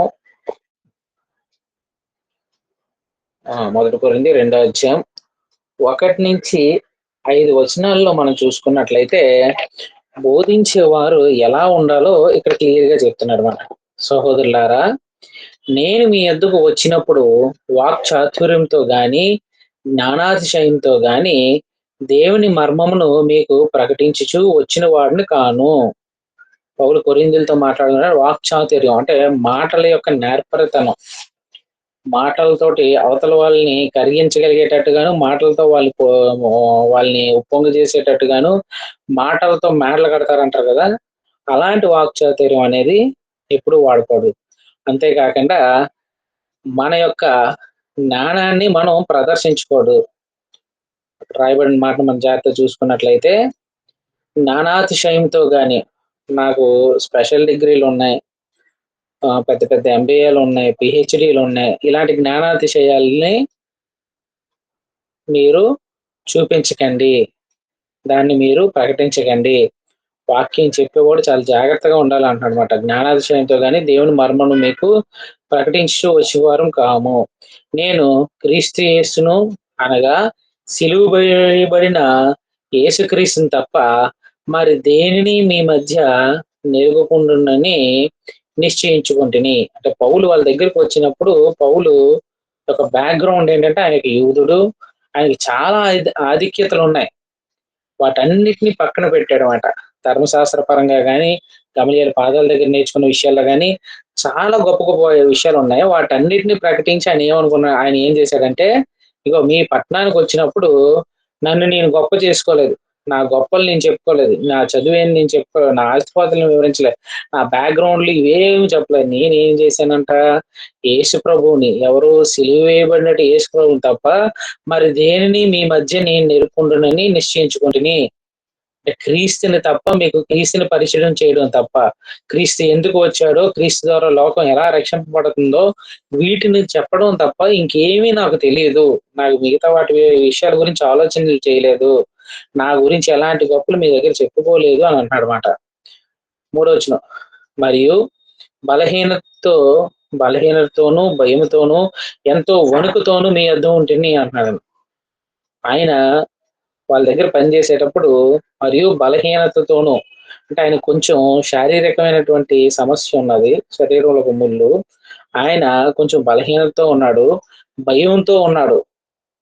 అంటే వాక్యాన్ని గనక జాగ్రత్తగా చెప్పకపోతే, మనం ఇందాక చదువుకున్నాం కదా, విషయాన్ని ప్రకటించే విషయంలోని అందులో ఏమి కలపకూడదు, ఏమి తీయకూడదు. అంటే ప్రకటించే వాళ్ళకి, వాక్యం చెప్పే వాళ్ళకి కొంచెం భయం ఉండాలి. ఎంతో వణుకుతోనే మీ వద్ద నుంటిని అన్నాడు అనమాట. ఇది చలికి వచ్చేటువంటి వణుకు కాదు. వాక్యాన్ని బోధించేటప్పుడు ఆ వాక్యానుసారంగా నీ జీవించకపోతే నా పరిస్థితి ఏంటి, ఆ వాక్యం వాళ్ళలో ఫలించదు కదా, అది బోధించే వాళ్ళు గుర్తుపెట్టుకోవాలి. అంటే మనకి లోకంలో ఉన్న సామెత ఏంటంటే, నీతులు అనేవి ఎదుటివాడికి చెప్పడానికే ఉన్నాయంట, పాటించడానికి కాదని అంటారు. లోకం యొక్క సామెత. నీతి అనేది ఇంకోటి చెప్పడానికే, మనం పాటించడానికి కాదు అనేది లోక సామెత. అలాంటి స్థితిలోని దేవుని వాక్యాన్ని తీసుకురాకూడదు. వాక్యాన్ని ప్రకటించేటప్పుడు వాక్చాతుర్యం గాని, మన జ్ఞానం గాని ప్రదర్శించకుండా దేవుని వాక్యం ఉన్నట్టుగా మాట్లాడాలి. ఆ మాట్లాడేటప్పుడు దేవుడు మన మాటలు వింటున్నాడు కాబట్టి మనం భయంతోనూ వణుకుతోనూ ఆ యొక్క సేవను మనం కొనసాగించాలి. ఒకవేళ నేను తప్పు బోధిస్తే నా పరిస్థితి ఏంటి, నేను చెయ్యింది నేను బోధిస్తే నా పరిస్థితి ఏంటి, ఏదో వాక్యాన్ని చెప్పేటప్పుడు ఆ వాక్యంలో లేని దాన్ని నేను ఏదో ఊహించుకొని చెప్తే నా పరిస్థితి ఏంటి, దేవుని యొక్క ఉగ్రత నా మీదకి వస్తుంది, ప్రభువు నాకేమైనా శిక్షిస్తాడేమో అని మనం చాలా జాగ్రత్తగా సెల్ఫ్ ఎడ్యుకేషన్ అనేది చేసుకుంటూ ఉండాలన్నమాట. బోధించే వాళ్ళు ఏం చేయాలంటే వారి బోధ విషయంలోని వాక్చాతుర్యం పనికిరాదు. ప్రార్థన చేసుకొని నువ్వు వాక్యం చెప్పు. మనం యథార్థంగా జీవిస్తే దేవుడు మన జీవితాన్ని బట్టి మనం ఏం మాట్లాడాలో దేవుడు మనకి ఆ జ్ఞానాన్ని దయచేస్తాడు. లోకపరమైన జ్ఞానం అవసరం లేదు, నవ్వించాల్సిన అవసరం లేదు, కవ్వించాల్సిన అవసరం లేదు. అపోస్తులే కానీ ఏసుక్రీస్తు కానీ ఎక్కడ జోకులు వేసినట్టు ఉండదు పత్రికలు ఏదైతే. సో ఆ విషయంలో చాలా జాగ్రత్తగా ఉండాలన్నమాట. ఎందుకంటే దేవుని వాక్కు పరిశుద్ధాత్మ ద్వారా రాయబడినటువంటి వాక్యం. ఆ వాక్యం చెప్పేటప్పుడు చాలా జాగ్రత్తగా భయముతో వణుకుతో ఉండాలి అని అక్కడ వాళ్ళకి చెప్తూ ఉన్నాడు. 3వ వచనం 4వ వచనం, మీ విశ్వాసము మనుషుల జ్ఞానమును ఆధారం చేసుకొనక. ఎవరంటున్నాడు? మీ యొక్క విశ్వాసం మనుషుల జ్ఞానాన్ని ఆధారం చేసుకోవద్దు. విశ్వాసం ఎవరి మీద ఉండాలి? ప్రభువు మీద ఉండాలి, తండ్రి అయిన దేవుని మీద మన విశ్వాసం ఉండాలి తప్ప ప్రకటించేటువంటి బోధించేటువంటి వ్యక్తుల మీద కానీ లేదంటే మనుషుల యొక్క జ్ఞానం మీద కానీ మన ఆధారం చేసుకోవద్దు అంటున్నాడు. అంటే మామూలుగా బోధించే వాళ్ళు ఏం చేస్తారంటే అలా బోధకుడు చెప్పిన పాఠం బాగుంది, ఆయన అయితే దీని గురించి ఇది చేస్తారని చెప్పి కొంతమందిని ఫాలో అవుతూ ఉంటారు. అలా కాకుండా మన విశ్వాసం దేవుని మీదే ఉండాలి, మనుషుల జ్ఞానం మీద, లోక సంబంధమైన జ్ఞానం మీద ఉండకూడదు. ఈ మధ్య యూట్యూబ్లో కూడా కొన్ని స్టార్ట్ అయిపోయాయి, న్యూస్ రీడర్లు స్టార్ట్ అయిపోయారు. వార్తల్లో ఏమొస్తాయో అవే నెక్స్ట్ డే వాళ్ళ బోధల్లో కూడా వివరించేస్తూ ఉంటారు అన్నమాట. అలా కాకుండా మనం విశ్వాసంతో మనుషుల జ్ఞానం ఆధారం చేసుకోకుండా దేవుని శక్తిని ఆధారం చేసుకుని ఉండవలను. దేవుడు సర్వశక్తిమంతుడు. ఆయన ఒక వాక్యాన్ని నేను ధ్యానిస్తున్నాను కాబట్టి, ఆ యొక్క వాక్యాన్ని నేను పాటిస్తున్నాను కాబట్టి ఆ శక్తి కలిగిన వాక్యం ఎదుటి వారు హృదయంలో పనిచేస్తుంది కాబట్టి, ఆ వాక్యానికి ఆ శక్తి ఉంది కాబట్టి నేను దేవుని మీద ఆధారపడి మాట్లాడతాను అని మనం నిర్ణయం తీసుకోవాలి. 5వ వచనం, నేను మాట్లాడను, సువార్త ప్రకటించను, జ్ఞానయుక్తమైన తీయని మాటలను ఉపయోగింపక అంటున్నారండి.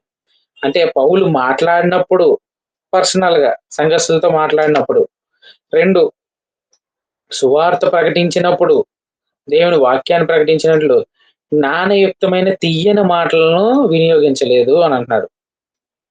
అటు అవతల వాళ్ళని మామూలుగా సువార్త ప్రకటించేటప్పుడు వాక్యం చెప్పేటప్పుడు ఉన్నటువంటి ఛాలెంజ్ ఏంటంటే ఈ ఆదివారం మన ప్రసంగం ద్వారా అయిపోయిన తర్వాత ఓ 10 మంది అయినా సరే వచ్చి అద్భుతంగా చెప్పారు బ్రదరు అనేటువంటి కాంప్లిమెంట్లు ప్రతి ఒక్కరు కూడా ఎక్స్పెక్ట్ చేస్తారన్నమాట.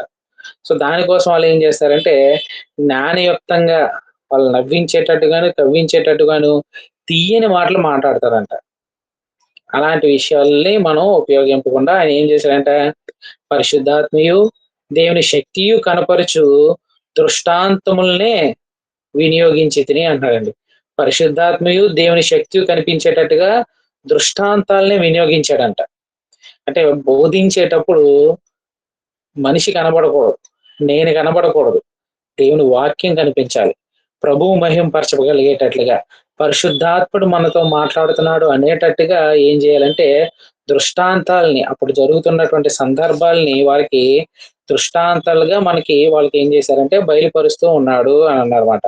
ప్రస్తుతం ఉన్నటువంటి పరిస్థితులకు అనుగుణంగా నేను బోధించుకుంటూ వచ్చాను, దృష్టాంతాన్నే వినియోగించాను అని అంటున్నాడు. అంటే కొరింథీయులకి పౌలు రాస్తూ చెప్పినటువంటి మాట ఏంటంటే, కొరింథీ పట్టణంలో పౌలుకి చాలా వ్యతిరేకత అనేది ఏర్పడింది.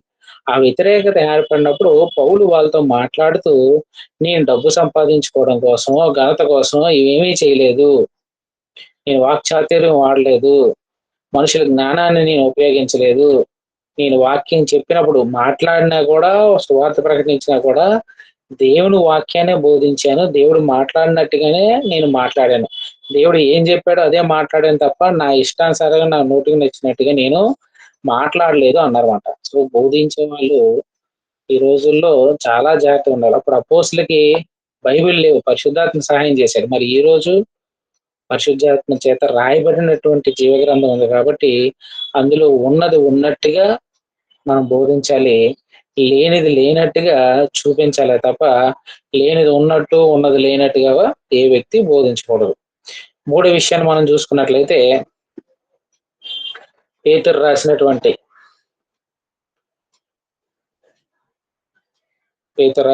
మొదటి పత్రిక 4వ అధ్యాయము 11వ వచనం మనం చూసుకున్నట్లయితే, ఎవరైనా ఒకరు చదవండి. మొదటి పేతురు 4వ అధ్యాయం 11వ వచనం. ఒకడు బోధించిన ఎడల దైవోక్తులను బోధించినట్టు బోధింపవలను. ఒకడు ఉపచారం చేసిన ఎడల దేవుడు అనుగ్రహించు సామర్థ్యము నొంది చేయవలను. ఇందువలన దేవుడు అన్నిటిలోనూ యేసుక్రీస్తు ద్వారా మహిమపరచబడును. యుగ యుగములు మహిమయు ప్రభావమును ఆయనకుండును గాక. ఆమేన్. ఈ వాక్యాన్ని కనుక జాగ్రత్తగా చూసుకున్నట్లయితే, ఒకడు బోధించేటప్పుడు ఎలా బోధించాలంటే దైవోక్తులు బోధించినట్లుగా బోధించాలి అంటారండి. అంటే దేవుడే ఆయన వాక్యాన్ని మనతో మాట్లాడుతున్నట్లుగా దేవుడు మాటలు వినేటప్పుడు దేవుని వాళ్ళు ఊహించుకోవాలి. ఇంత అద్వితీయ దేవుడా, ఇంత గొప్పవాడా నా ప్రభు అనేటట్టుగా అక్కడ ఉన్నటువంటి వాక్యాన్ని బోధించాలి. ఎప్పుడు జరుగుతుంది అంటే వాక్యాన్ని బాగా చదివి ఆ వాక్యాన్ని జాగ్రత్తగా వివరించినప్పుడు అది సాధ్యం అవుతుంది. దైవోక్తులు బోధించవలను. ఒకడు ఉపచారం చేసిన ఎడల దేవుడు అనుగ్రహించు సామర్థ్యం నుండి చేయవలను. ఎవరికైనా ఉపచారం చేసినట్లయితే, ఎవరికైనా సహాయం చేసినట్లయితే, ఎవరికైనా పరిచర్య చేసినట్లయితే వాడు ఏం చేయాలంటే దేవుడు అనుగ్రహించు సామర్థ్యం నుండి చేయవలను. దేవుడు ఏదైనా పని చేయాలనుకునేటప్పుడు మన ప్రార్థనాపూర్వకంగా ఆ పనిని ప్రారంభించినట్లయితే దేవుడు దానికి తగినటువంటి సామర్థ్యాన్ని ఇస్తాడు. ఆ సామర్థ్యానికి తగినట్టుగా మనం పని చేయాలి తప్ప అంతకు మించి మనం గొప్పలకు వెళ్ళిపోకూడదు. ఇందువలన దేవుడు అన్నిట్లోనూ యేసుక్రీస్తు ద్వారా మహిమపరచబడును అనేది ఇక్కడ రాయబడింది. ఏంటంట, ఎవరైతే తన గొప్పను కాకుండా క్రీస్తు మహిమపరచబడాలి, దేవుడు మహిమపరచబడాలి అనేటువంటి మోటివ్తో గనక వాక్యం ప్రకటిస్తే ఏం జరుగుతుందంట, క్రీస్తు మహిమపరచబడతారంట. ఈ రోజు చూసుకున్నట్లయితే చాలా మంది మాట్లాడే మాటల ద్వారా వారికి వ్యక్తిగతమైనటువంటి మహిమ కలుగుతుంది, వారికి ఘనత కలుగుతుంది తప్ప దేవుని గణపరుస్తున్నట్టుగా కానీ దేవుని మహిమపరుస్తున్నట్టుగా కానీ ఈ ఈ మధ్య కాలంలో బోధలు ఉండడం లేదు. వాక్యం చెప్పేటప్పుడు ఆ వాక్యం విన్న తర్వాత ప్రతి ఒక్కరికి అనిపించాల్సింది ఏంటంటే, ఈ రోజు బ్రదర్ మంచి వాక్యం చెప్పారండి అనేది కాకుండా, ఈ రోజు దేవుడు బ్రదర్ ద్వారా ఒక మంచి వాక్యాన్ని మనకి వివరించారు, దేవునికి మహిమ కలగాలి అని మనం ఆలోచన చేయాలన్నమాట. సో దైవోక్తుల్ని బోధించినట్టుగా బోధించాలి. దేవుని వాక్యం అది చేత కాకపోతే వెళ్ళి బైబిల్ చదివేసి దిగిపోవడం పర్లేదు, తప్పేం లేదు. కానీ అర్థం కాకుండా ఏదో మాట్లాడడానికి ట్రై చేసాం అనుకోండి, ఏమవుతుందంటే అపవాది ఆ మధ్యలో దూరుతాడు అనమాట. వాక్యాన్ని కలిపి చేర్పే వారంగా మనం ఉండకూడదు అనేది మనం గమనించాలి. 4వ హెచ్చరిక మనం చూసుకున్నట్లయితే,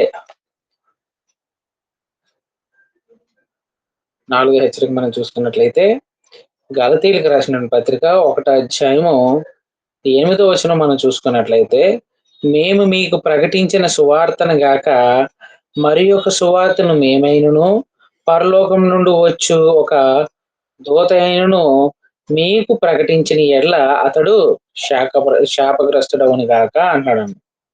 అంటే అసత్యాన్ని ప్రకటిస్తే, వాక్యం లేనిది మనం ప్రకటిస్తే, వాక్యాన్ని అడ్డు పెట్టుకొని స్వలాభం కోసం మనం కనుక ప్రకటిస్తే ఏమవుతుందంట, ఇక్కడ పౌలు క్లియర్ గా చెప్పేస్తున్నాడు. అప్పటికే అబద్ధ బోధలు ఎక్కువైపోయాయి కాబట్టి వాళ్ళకి క్లియర్ గా అంటున్నమాట, మేము మీకు ప్రకటించిన సువార్త కాకుండా, మేము మీ దగ్గరికి తీసుకొచ్చినటువంటి వాక్యం కాకుండా మరి ఒక సువార్తను మేమైనను, అంటే కొన్ని సంవత్సరాలు జరిగిపోయింది, అయ్యో నేను ఆ రోజు తెలియక ఏదో మాట్లాడేశానండి, యాక్చువల్లీ ఇప్పుడు దేవుడు నాకు కనిపించాడు ఈ సువార్త అని చెప్పి మేము వచ్చినా కూడా మమ్మల్ని నమ్మద్దు అంటున్నాడు. ఎందుకు? పరిశుద్ధాత్ముడు మా ద్వారా ఆల్రెడీ పలికించేశాడు, అది కన్ఫామ్, అది అయిపోయింది. ఆ అద్భుతాలు స్వస్థతలు అన్ని కూడా అప్పటితో అయిపోయాయి. ఇప్పుడు వీళ్ళు ఏమైపోయారంటే సామాన్య మనుషుల్లాగా ఉన్నారన్నమాట. సో ఇలా ఉన్నారు కాబట్టి వీళ్ళకి ఏమైనా సరే శోధనలు వచ్చి వీరు కూడా ఎక్కడైనా తప్పుడు దారి పట్టి, ఒకవేళ నేనే గనక వచ్చి మేమైనా సరే వచ్చి పరిశుద్ధాత్మకు సహాయం చేశాడు కాబట్టి ఇంతకాలం యథార్థంగా పనిచేస్తాము. స్వస్థతలు ఇవన్నీ కూడా మనం ముందు ముందు చూసుకుందాం. స్వస్థతలు ఇవన్నీ ఎట్లా ఆగిపోయి అనేది ముందు ముందు లెసన్స్ లో వస్తాయి. ఆఖరికి పౌలు పరిస్థితి ఏమైందంటే తన శరీరంలో ఉన్నట్టు ముళ్ళుని కూడా తను తీసుకోలేనటువంటి పరిస్థితి, దేవుణ్ణి అడిగిన పరిస్థితి. సో ఇవన్నీ అయిపోయినాయి కాబట్టి మాకు కూడా ఇన్ని సంవత్సరాలు బ్రతికాం, యథార్థంగా చేసాం, మాకు రావాల్సిన ఘనత రాలేదు, లేదో మనం పొందాల్సినటువంటి కానుక మేము పొందలేదు అనుకుని మేము ఏదైనా సరే ఒకవేళ వాక్యం పట్టుకొని మీ దగ్గరికి వచ్చినా కూడా మమ్మల్ని మీరు నమ్మద్దు అంటున్నాడు. మేమైనను పరలోకంలో నుండి ఒక దూత వచ్చినా కూడా, ఒకవేళ దేవదూతే డైరెక్ట్ గా వచ్చి మాట్లాడినా కూడా వాళ్ళు ఒకవేళ ప్రకటించిన వల్ల వాళ్ళు ఏమవుతారంటే శాపగ్రస్తులు అవుతారు అంటున్నారు. అంటే బోధించడం అనేది మామూలు విషయం కాదు, వాక్యాన్ని ప్రకటించడం అనేది మామూలు విషయం కాదు. వాక్యాన్ని జాగ్రత్తగా అర్థం చేసుకోవాలి. అర్థం చేసుకున్న వాక్యాన్ని మనం అన్వయించుకోవాలి. మన జీవితాలు అలా ఉన్నాయా లేవో మనల్ని మనం పరీక్షించుకోవాలి. అవన్నీ చేసిన తర్వాత ఆ వాక్యాన్ని జాగ్రత్తగా తీసుకుని వెళ్ళి మనం సువార్త ప్రకటించాలి. ఆదివారం నాడు బోధ చేయడం అంటే వారం అంతా పని చేసుకునేదో రాత్రి ఒకటి ప్రిపేర్ అయిపోయి లేదా యూట్యూబ్ లో లెసన్ చూసి చెప్పడం కాదు. ఆ బోధ ఒక సువార్థికుడు ఆదివారం బోధించాలంటే గంట సేపు మాట్లాడాడు, గంట సేపు మాట్లాడడానికి లెసన్ తయారు చేసుకున్నాడంటే ఈ వారం అంతా ఆ బోధ ఆయన చేసుకోవాలన్నమాట. నాకు నా బోధన నేను చేసుకోవాలి.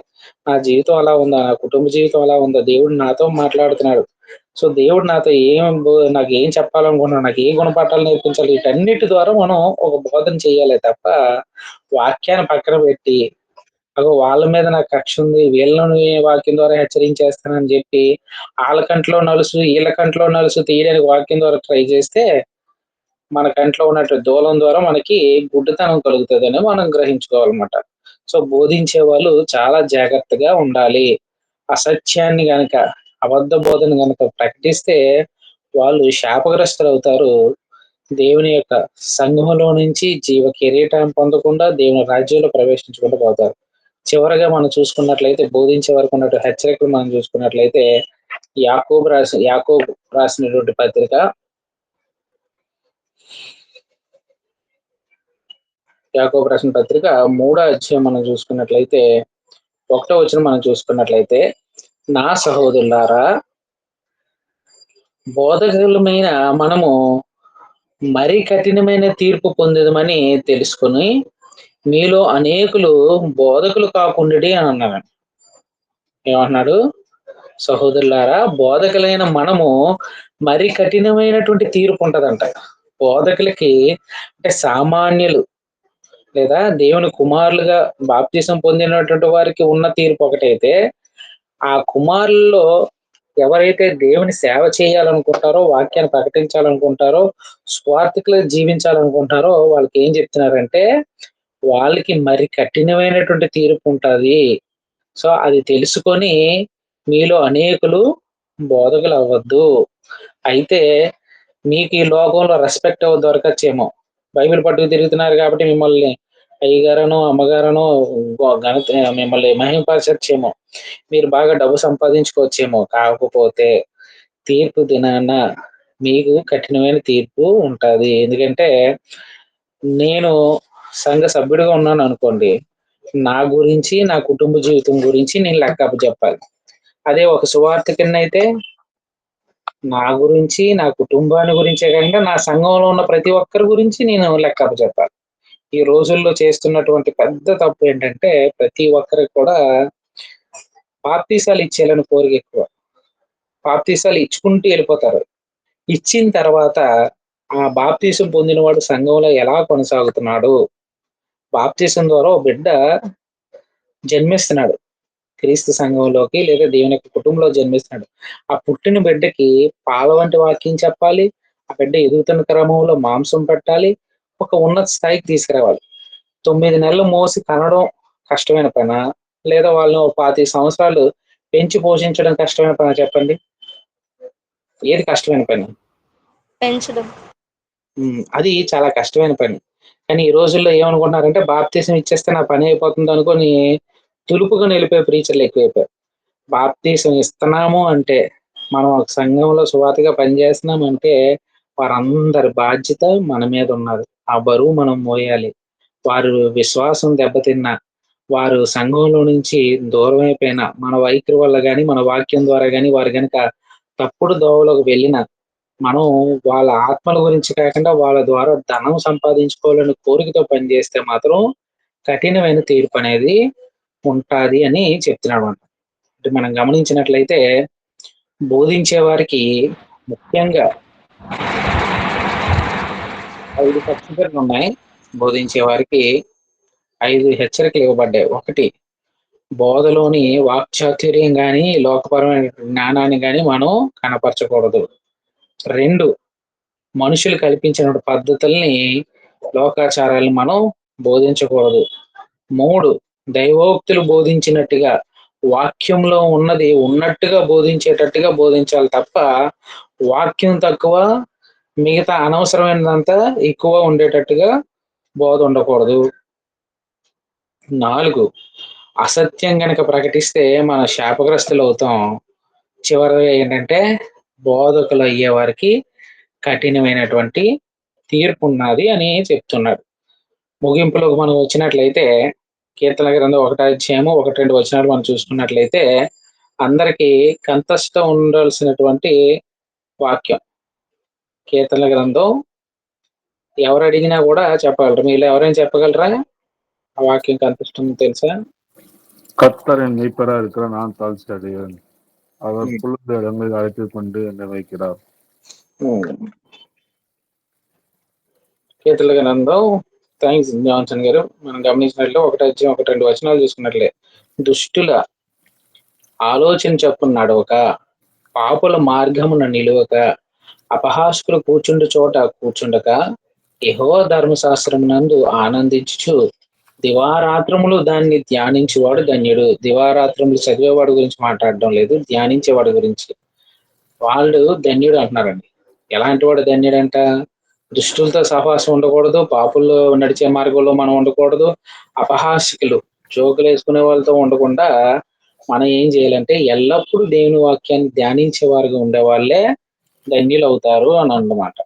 ఫిబ్రవరికి రాసిన పత్రిక మనం చూసుకున్నట్లయితే 5వ అధ్యాయము, ఫిబ్రవరికి రాసినటువంటి పత్రిక 5వ అధ్యాయము 11-14 వచనాలు మనం చూసుకున్నట్లయితే, ఫిబ్రవరి 5, 11-14 వచనాలు మనం చూసుకున్నట్లయితే, ఇందును గూర్చి మేము చెప్పవలసినవి అనేక సంగతులు ఉన్నవి గాని మీరు వినుటకు మందులైనందున వాటిని విశదపరచుట కష్టము. అంటే చాలా విషయాలు మీకు చెప్పాలి, కాకపోతే మీరు ఎలా ఉన్నారంట వినే విషయంలోనే వాళ్ళందరూ ఎలా ఉంటారు, మందులై ఉన్నారంట. అంటే వాళ్ళకి నిద్రలు వస్తాయి అన్నమాట. వాక్యం స్టార్ట్ చేసి నిద్రలు వస్తాయి. వాక్యం చెప్పేదని జాగ్రత్తగా గమనించలేనటువంటి పరిస్థితిలో వారు ఉన్నారన్నమాట. సో మీరు వినుటకు మందులైనందున వాటిని విశుద్ధపరచుట కష్టము అని అంటూ కింద అంటాడు. కాలం బట్టి చూస్తే మీరు బోధకులుగా ఉండవలసిన వారై ఉండగా దేవోక్తుల్లో మొదటి మూల పాఠంలో ఒకడు మీకు మరలా బోధించవలసి వచ్చును. ఏమవుతుంది అంటే ఇన్ని సంవత్సరాలు ఫిబ్రవరిలో ఉన్నటువంటి సంఘం స్థాపించబడింది. ఈ పాటికి వాళ్ళు ఆత్మీయంగా ఎదగాలి, కానీ ఎదగలేదు. ఇంకా మూల పాఠాలు ఆ ఫండమెంటల్సే చెప్పవలసినటువంటి పరిస్థితిలో ఉన్నారు. మీరు పాలు త్రాగవారే గాని బలమైన ఆహారం తినేవారు కారు. మరియు పాలు త్రాగు ప్రతి వాడును శిశువే గనుక నీతి వాక్య విషయంలో అనుభవం లేని వాడై ఉన్నాడు. వయసు వచ్చిన వారు అభ్యాసం చేత మేలు కీడులను వివేచించుటకు సాధకం చేయబడిన జ్ఞానేంద్రము కలిగి ఉన్నారు కనుక బలమైన ఆహారము వారికే తగును అంటున్నారు. ఇక్కడ 2 గుంపులు ఉన్నాయి. ఆత్మీయంగా అభివృద్ధి చెందే వాళ్ళు మాంసం తినేటువంటి స్థితిలో ఉన్నారు అనే విషయాన్ని చెప్తూ ఉన్నాడు. ఎవరైతే ఆత్మీయంగా అభివృద్ధి చెందలేదో వాళ్ళ పరిస్థితి ఎలా ఉన్నదో కూడా ఇక్కడ వివరిస్తూ ఉన్నాడు అన్నమాట. అంటే వాక్యాన్ని విని ధ్యానిస్తూ ఉన్న వాళ్ళు కొంచెం పరిణితి కలిగి కొంచెం మెచ్యూర్గా ఆలోచించగలుగుతారు. కానీ వాక్యాన్ని వినేసి విడిచిపెట్టే వాళ్ళు, సరిగ్గా వాక్యాన్ని అర్థం చేసుకోలేని వాళ్ళు ఇంకా వాళ్ళు మూల పాఠాలని వినేటువంటి స్థితిలోనే ఉన్నారు. వాళ్ళకి బలమైన ఆహారం సరిపోదు అంటున్నారు అనమాట. అంటే వయసు బట్టి వాక్యం నేర్చుకుంటూ ఉండాలి. ఒకసారి నేర్చేసుకున్నాం అయిపోయింది అనే విషయం కాదు. ఇది ఒక మహాసముద్రం. ఎన్నిసార్లు చదివినా, ఎంత చదివినా ఏదో ఒకటి, ఎప్పుడు ఏదో ఒకటి మనం నేర్చుకుంటూనే ఉండొచ్చు అన్నమాట. అది ఈ వాక్యానికి ఉన్నటువంటి, ఈ గ్రంథానికి ఉన్నటువంటి గొప్పతనం. 10 ఏళ్ల వయసులో చదివిన వాడు అర్థం చేసుకునేదానికి, 20 ఏళ్ల వయసు వచ్చి చదివిన వాడు అర్థం చేసుకునేదానికి ఒకే అధ్యాయం. సువార్తల్లోనే ఏదైనా ఒక అధ్యాయం తీసుకున్నావు, 10 ఏళ్ళు చదివిన వాడిని ఏం అర్థమైందంటే ఆ చెప్పే విధానం ఒకలా ఉంటది. 20 ఏళ్ల వయసు ఉన్నవాడు చదివి దాని అర్థం ఏం చెప్పంటే ఆ విధానం ఒకలా ఉంటది. 30 ఏళ్ళోడు చెప్పే విధానం ఒకలా ఉంటది. 50 సంవత్సరాలు చెప్పేవారు విధానం ఒకలా ఉంటది. 60-70 సంవత్సరాలు ఉన్నవారు చెప్పే విధానం వేరేలా ఉంటది. సో వయసుని బట్టి వాక్యాన్ని నేర్చుకుంటూ ఉండాలి తప్ప ఎప్పుడు వాక్యాన్ని పక్కన పెట్టకూడదు. నాకు అన్నీ తెలుసని ఎప్పుడు మనం ఊహించుకోకూడదు. ఇది పరిశుద్ధ గ్రంథంలో ఉన్నటువంటి హెచ్చరికలు. అందులో ఉన్నటువంటి గమనించాల్సిన విషయాలు మనం తెలుసుకున్నాం. వినేవారికి వాక్యం ద్వారా ఇవ్వబడినటువంటి హెచ్చరికలు మనం తెలుసుకున్నాం. బోధించే వారికి ఉన్నటువంటి హెచ్చరికలు మనం తెలుసుకున్నాం. ఈ పాఠాన్ని బట్టి ఇందులో మీకు ఏదైనా డౌట్స్ ఉంటే అడగండి, క్లారిఫై చేసుకుందాం.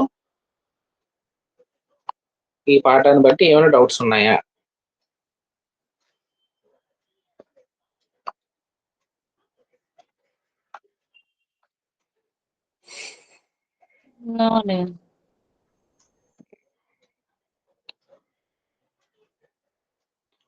సరే, అలా అయితే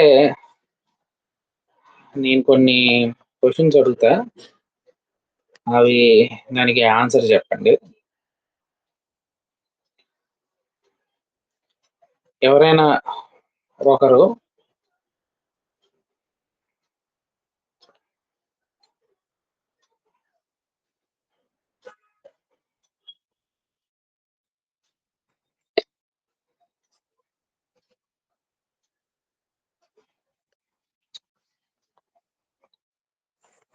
ఇంతవరకు మనం నేర్చుకున్నటువంటి వాక్యాన్ని బట్టి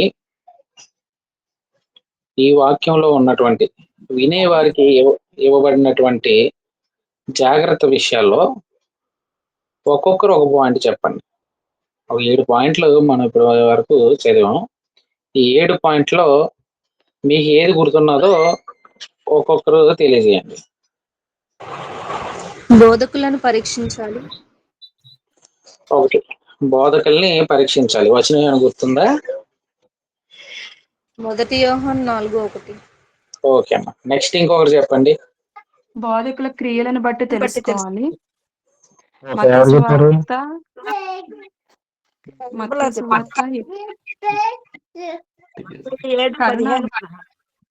ఓకే సిస్టర్, ఓకే.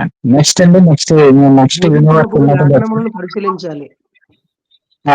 చెప్తున్నప్పుడు లేఖనాలను అలా ఉన్నాయో లేదో లేఖనాలు మనం పరిశీలించాలి. అపోస్తుల కార్యాలను బట్టి లేఖనాలు పరిశీలించాలి. ఇంకొకరు 10-11. ఓకే అండి. ఇంకా మేలైన దానిని చేపట్టాలి. ఫస్ట్ దశలోనికి 5:21. సమస్తమును పరీక్షించి మేలైన దాన్ని మనం చేపట్టాలి. Okay, good. నెక్స్ట్ సత్యము చెప్పని వారితో శుభమని చెప్పవచ్చు. సత్యాలు ప్రవేశించిన వారితోటి, అబద్ధ బోధ చేసే వారితోటి, ధనాపేక్ష కలిగిన వారితోటి వాళ్ళకి శుభం అని చెప్పకూడదు. అంటే వందనాలు చెప్పకూడదు, వాళ్ళ ఇంట్లో కూడా రానివ్వకూడదు. ఇంకా మీరు చెప్పారు 2:10. క్రీస్తును విసర్జించేవారు.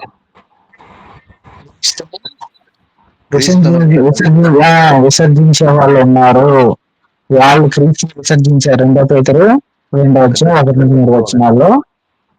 Okay, okay. ఇంకా ఒకటి మిగిలింది.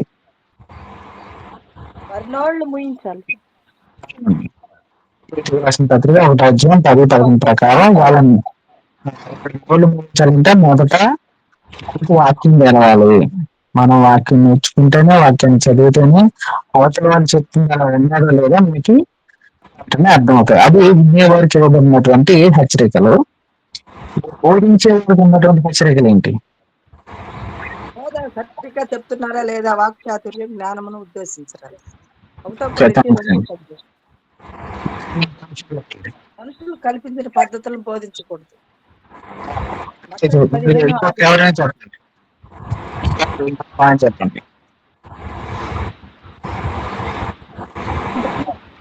దైవోక్తులు బోధించినట్లు బోధించాలి.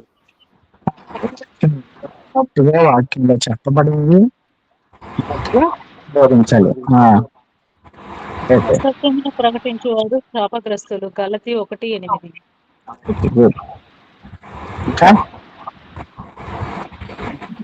బోధకులకు మరి కఠినమైన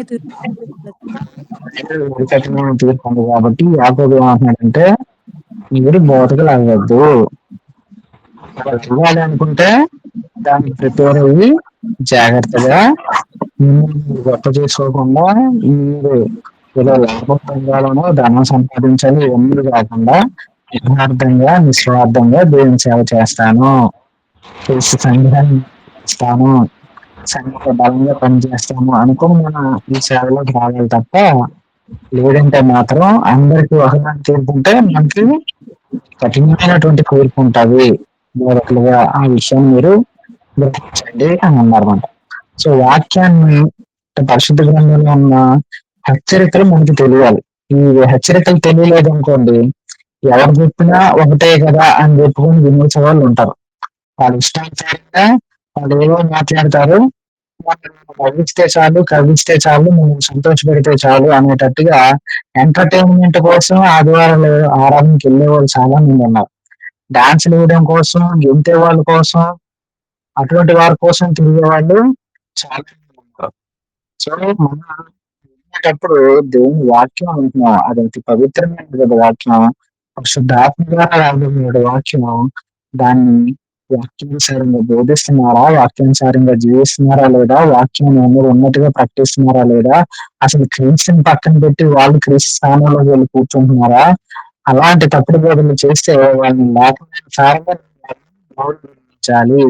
ఎందుకంటే ప్రభు అయినటువంటి యేసుక్రీస్తు సాతాను ఆయన శోధించినప్పుడు 40 రోజులు ఉపవాసం కూడా శోధించినప్పుడు ఆయన ప్రతిసారి వాక్యానుసారంగా ఉన్న సాతాను యొక్క ఆయన చూస్తూ ఉన్నాం. అది ఒక నిమిషం. ఇప్పుడు వాయిస్ క్లియర్ గా ఉన్నది కదా. సాతాన్ యొక్క నోరు మోహించినట్టుగా మనం చూస్తూ ఉన్నాం. అలాంటి వాళ్ళకి వందనాలు చెప్పొద్దు, అలాంటి వాళ్ళతోటి శుభాన్ని పలకద్దు. చాలా జాగ్రత్తగా ఉండండి. వాక్యాన్ని పరీక్షించి ఏది మేలో దాన్ని మనం చేపట్టే వారంగా ఉండాలనేది వాక్యం ద్వారా మనకి ఇవ్వబడినటువంటి హెచ్చరికలు. అలాగే బోధించేవారు కూడా చాలా జాగ్రత్తగా ఉండాలి. నేను కొన్ని వచనాలే రాసాం, కొన్ని ఇంపార్టెంట్ చాలా ఉన్నాయి, చాలా ఉదాహరణలు ఉన్నాయి. ఎవరెవరు వాక్యాన్ని తప్పుగా ఉపయోగించుకున్న వాళ్ళ పరిస్థితి ఏమైపోయిందో చూడొచ్చు. అపోస్తల కార్యాలు చూసుకున్నట్లయితే ఎంతో మంది వాక్యాన్ని తప్పుగా వాడుకొని శిక్షలు పొందిన వాళ్ళు ఉన్నారు. దేవుడు వారిని పట్ల కఠినంగా చూపించిన పరిస్థితులు కూడా ఉన్నాయి. వాటన్నిటిని మనం వివరించడం లేదు, కానీ ముఖ్యమైనటువంటి విషయాల్ని మనం నేర్చుకుంటూ ఉన్నామట. ఇది ఈరోజు మనం ఇప్పటి వరకు నేర్చుకున్నటువంటి విషయాలు. ఇందాక అటెండెన్స్ లో చెప్పని వాళ్ళు ఎవరైనా ఉంటే ఒకసారి నాకు చెప్తే వాళ్ళ నేమ్స్ నేను తీసుకుంటా.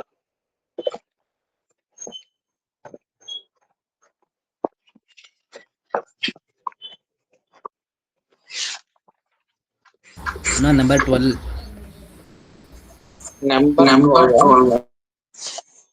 ఓకే, జ్యోతి సిహెచ్ వచ్చారా, జాయిన్ అయ్యారా? జాయిన్ అయ్యారు. అన్నయ్య స్టెల్లా మేరీ. ఓకే, స్టెల్లా 21 కదమ్మా? అవునన్నా. 21 కాదు ఇది.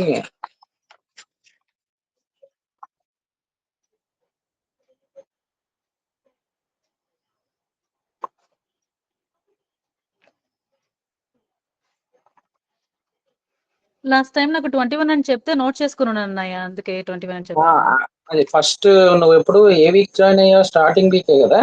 అవును, ఫస్ట్ వీక్. అవి నెంబర్లు యాక్చువల్లీ మారినాయి. ఓకే, ఈసారి నీది 26 అమ్మా నీది. సరే అన్నయ్య, సరే. ఈ నెంబరే కంటిన్యూ అవుతుంది. ఓకే.